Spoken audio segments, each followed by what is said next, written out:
Hey guys, welcome back to Fantasy Tip, and we've got a very exciting video for you today. We're talking about my favorite team, the Montreal Canadiens, and their fantasy overview for the upcoming 2021 season.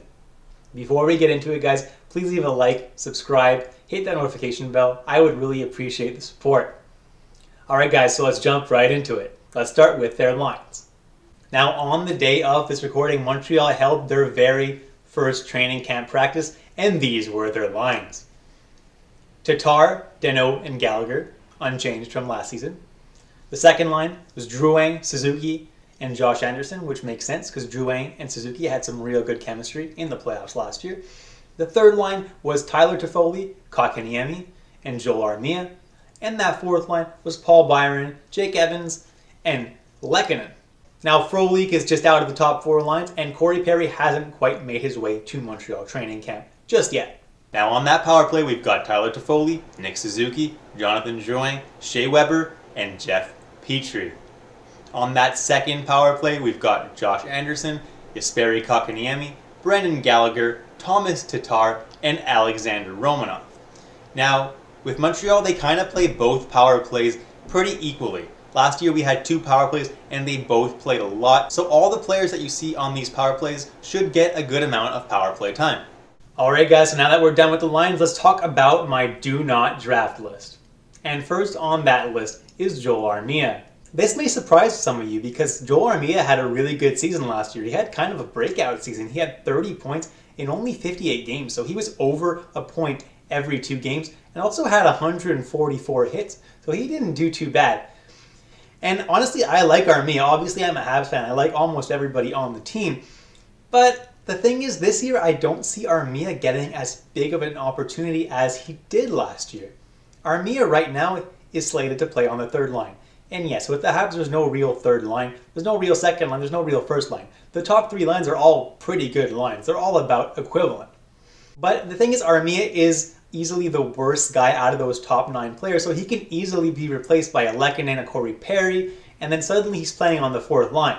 And obviously, if you're playing on the 4th line, you don't have any fantasy value, so I'd prefer to stay away from Armia if you can. Alright guys, so next on this list, ranked at 260, is Artturi Lehkonen. And honestly, 260 is just way too high for Artturi Lehkonen. Yeah, the kid's got a lot of potential, but right now, he's skating on the 4th line. Barring some injuries, he doesn't have any fantasy value at all this year, skating on a 4th line. Last year, he had only 27 points in 70 games, and he was skating on 2nd and 3rd lines. This year, he's going to do much, much worse, not better, if he continues to skate on the 4th line. Obviously, if there are some injuries, you can reconsider this and maybe scoop him up at some point in the season, but absolutely do not draft Artturi Lehkonen at 260.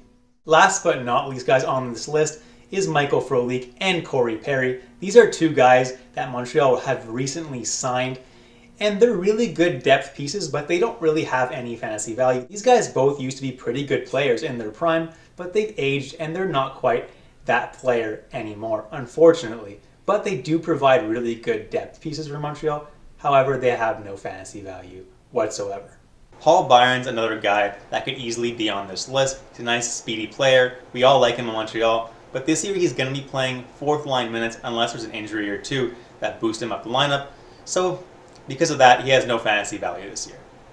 Alright guys, so now that we're done with our do not draft list, let's jump right into our draft list. And first on this list, guys, is Carey Price. And that shouldn't surprise anyone. Carey Price is one of the best goalies in the league, and he's consistently been a clear-cut starting goaltender. This year, it's actually a little bit different, though. Jake Allen is a very, very, very good backup who we just got in the offseason. That's a little bit worrisome because Allen could start as many as 40% of the games, leaving Price to start only 60% of them. And considering that Montreal has 9 back-to-backs, which is one of the most in the league, Allen could be seeing a decent workload this year. So just keep that in mind when you're drafting Price, but by no means is Carey Price a bad draft pick. Alright guys, so next on this list, also a pretty obvious one, is Brendan Gallagher. And last year he ended up with 43 points in 59 games and 226 shots on goal. That's the 15th most shots on goal in the entire league last year. This makes Brendan Gallagher a super safe option because the kid loves to go into those gritty, dirty areas and just jam the puck in. This allows him to get a whole lot of shots on goal, and it's guaranteed. He's not going to suddenly drop off and get you no shots on goal this season. It's a pretty guaranteed number that he's really going to shoot a lot. This is why Brendan Gallagher is a very safe option at number 55. All right, so the next two guys on this draft list, guys, are Shea Weber and Jeff Petry's Montreal's number 1 and number 2 D-men. Which one's number 1 and which one's number 2, you ask? Honestly, they're pretty interchangeable. They're both pretty good picks at their draft range, and they're both being drafted around the same draft range. At the end of the day, it really depends what kind of league you're in. Jeff Petry hits a little bit more than Shea Weber does, but Shea Weber blocks more shots and shoots the puck a little bit more than Petry does. So if you're in a bangers league, Petry is probably a slightly better option. If you're in a more standard league, Weber's probably a little bit of a better option. All right, guys, so next on this draft list is Thomas Tatar. Last year, he had 61 points in 68 games. He was playing at almost a point per game pace. He had a shooting percentage of 13.58, which is a little bit high and definitely will go down this year, but he should continue to see a lot of time on the top line, top power play, and get a whole lot of opportunities. Keep in mind that this year is also a contract year for Thomas Tatar, so he'll definitely want to keep up that hot play that he had last year. If he does, he'll get a really nice contract, so he has a lot of motivation to play well this year. I definitely do not mind grabbing Thomas Tatar at 141. Alright guys, so next on my list is my must draft of the video in Bangers Leagues, Josh Anderson.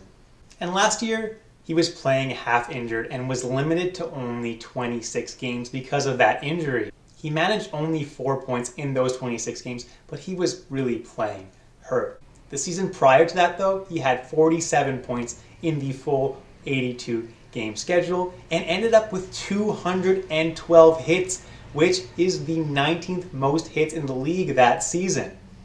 If Josh Anderson can stay healthy this year, which I think he will, he's had a lot of time to recover, I think he's going to make an excellent addition to that second line of Montreal, and I think he can get that form back and score what would normally be 50 points in a season. I think this will happen because he will be skating on that second line with Nick Suzuki, who is just so talented. He showed it last year, and he will only get better this year. So I think Josh Anderson is in for a really good season, especially in Bangers Leagues. In normal leagues, I'm not as high on him, but I still think he's a pretty good option where he's being drafted at. Next on this draft list, guys, currently ranked at 147, is newly acquired Tyler Toffoli.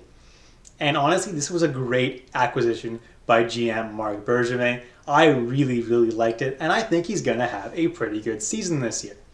He's currently skating on the third line with Kotkaniemi and Armia. But keep in mind, Montreal doesn't really have a third line. All three of their top three lines are pretty good with pretty good players. So I'm fully expecting Toffoli to have a really nice season, and I think he's going to have a lot of power play time, which is what's really going to bolster his numbers. I absolutely do not mind drafting Tyler Toffoli at 147.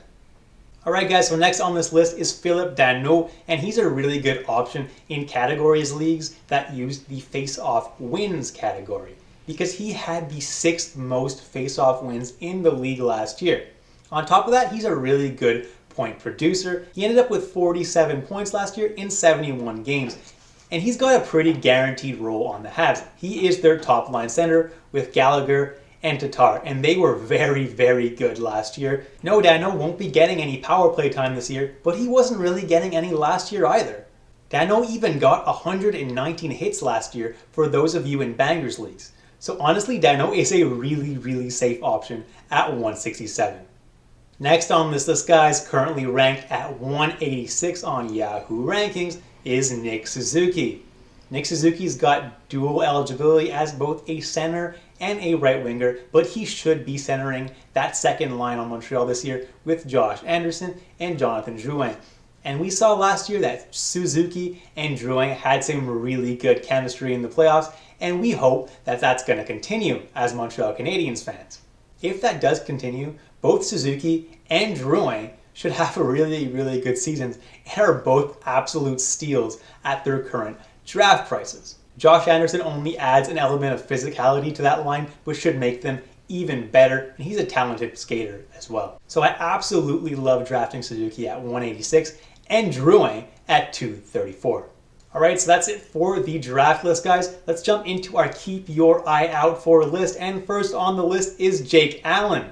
And I kind of mentioned this before. Jake Allen might get a good amount of starts this season. Last year he was getting about 1 every 3, sometimes 1 out of every 4 starts in St. Louis, and Montreal didn't pay for Jake Allen for nothing, which is good. It'll rest Carey Price. Carey Price will play a lot better. If that is the case, if he does play about 40% of the starts, Jake Allen is a pretty rosterable goalie. So I wouldn't draft him, but if you start seeing that he's getting 40% of the starts, go ahead and grab him because he's a pretty good add to your team considering that Montreal should be a pretty good team this year. Next on this list, guys, is Jesperi Kotkaniemi, and he struggled a little bit last season. That's to be expected. He's a young kid, and in the playoffs, he started to look a lot better. He's expected to be our third-line center this year with Tyler Toffoli and Yoel Armia. We already talked about Toffoli, and he's a great player and should really complement Kotkaniemi. But I wouldn't draft Kotkaniemi. I don't really think he has a big enough role to merit a draft pick. But if the season starts and Kotkaniemi's looking really explosive, suddenly I'll take a look at him. Because Kotkaniemi was a 3rd overall pick and definitely has that potential. Alright guys, so next on this list is Alexander Romanov. He was drafted 38th overall in 2018 and he's been a very highly anticipated prospect and he will make the team this year. As you saw in the projected power play lines earlier, Romanov is projected to man that second power play all by himself on defense. And the Habs, they like to play both power plays pretty frequently. So Romanov should be getting a lot of power play time. And he's going to be manning that power play all by himself, which is really good for his development. This could get him going right away and can get him producing offensively and get him some confidence. I'm really excited to see him in action, and Romanov is not really ranked in Yahoo pools. He's ranked at over 1,000, so if you want to take a chance on him with one of your last picks of the draft, you absolutely can because he is being put in a position to succeed, to put up points. So I absolutely see Romanov doing pretty well to start the season. As long as he can stay in that role where he's getting a decent amount of power play time, he has a pretty decent amount of potential to get some serious fantasy points. Last but not least on this list, guys, is Ryan Poehling, and he had a breakout a couple seasons ago when he played that last game of the season and scored a hat trick. Habs fans were so excited, and then last year he kind of laid a stinker. He didn't do a whole lot, but to be fair, we were playing him mostly on the 4th line. We weren't really giving him big opportunities to shine, and this year, we're not going to play him. He's at best going to be our 4th line center, and it's not good for his development to play on an NHL 4th line. He's better off playing in the AHL where he can develop and get a little bit better. This is why I would stay away from Poehling unless there are a few injuries and he actually ends up playing on the 2nd or 3rd line in Montreal.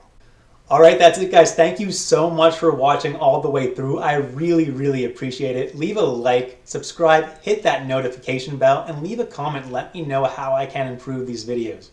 Until next time, guys, stay safe, stay healthy, and I'll catch you in the next episode of Fantasy Tipped.